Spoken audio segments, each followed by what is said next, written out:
મિત્રો, આજની વાર્તા ખરેખર તમને બહુ જબરજસ્ત ગમશે અને બહુ સારી છે. ધ્યાનથી તમે સાંભળજો. એક મોટું જંગલ હતું અને જંગલની અંદર એક રાજ્યનો રાજા શિકાર કરવા માટે ગયો હતો. હવે શિકાર કરવા માટે ત્યાં ગયો હતો તો એવું બન્યું કે ધીરે ધીરે રાત પડી ગઈ અને એને ઘેર જવાનો રસ્તો ખબર પડતી નહોતી. તેને વિચાર્યું કે આપણે રાત અહીંયા જ ક્યાંક પસાર કરીશું. તો રાજાએ દૂર દેખ્યું તો ત્યાં એક કઠિયારો હતો. એ કઠિયારાનું ઘર હતું અને ત્યાં આગ સળગતી હતી. તો રાજા ત્યાં ગયો અને ત્યાં જઈને રાજાએ પોતાની જાતને ઇન્ટ્રોડ્યુસ કરી કે ભાઈ હું આ રાજ્યનો રાજા છું અને આજની રાત મારે રોકાવાનું છે. તો કઠિયારાની ખબર પડી કે ના ભાઈ સારું છે. તેનું જે ફેમિલી હતું એ ફેમિલીએ શું કર્યું તો એના માટે સરસ મજાની રસોઈ બનાવી, એને જમાડીને એને સૂવા માટે એમનાથી બનતી બધી જ કોશિશ કરી.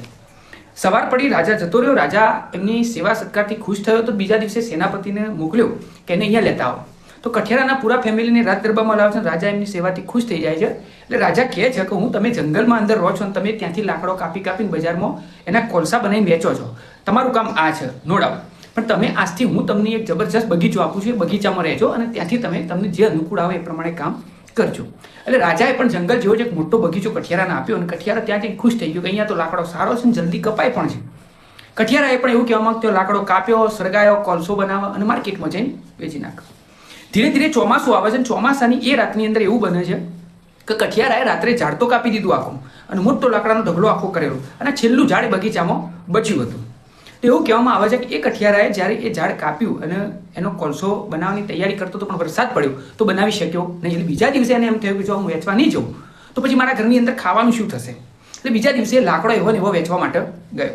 હવે રોજ એક કોલસો 2 રૂપિયા 3 રૂપિયા આવી રીતે સેલ કરતો હતો. આજે લાકડું હતું તેને એમ કે અડધા ભાવે જશે, રૂપિયા 2 રૂપિયા. એટલે જેવો માર્કેટમાં જઈને લાકડો મૂક્યો અને લાકડો જેવો ઓપન કર્યો તો ત્યાં ભીડ થઈ ગઈ.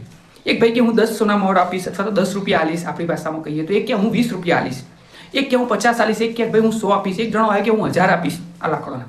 કઠિયારો થોડો વિચારો પડી ગયો કે આવું છે કેમ કે અત્યાર સુધી કોલસાના ભાવ નતા મળતા, લાકડાના ભાવ આટલા બધા કેમ મળે છે. પછી એક ભાઈને પૂછ્યું કેમ ભાઈ આવું છે, તમે આટલો ભાવ કેમ, મને સમજાવો, મને ખબર નથી પડતી. એટલે પેલા એ કીધું કે ભાઈ આ તું જે લાકડો વેચવા આવ્યો છે ને લાકડો ચંદનનો છે અને ચંદનના લાકડાનો ભાવ બહુ ઊંચો હોય છે. હવે મોરલ ઓફ ધ સ્ટોરી એ છે કે કઠિયારો જે ખરેખર કોલસા બનાવીને વેચતો હતો બગીચામાંથી, તો એને ખબર જ નથી કે લાકડો છે ચંદનનો છે.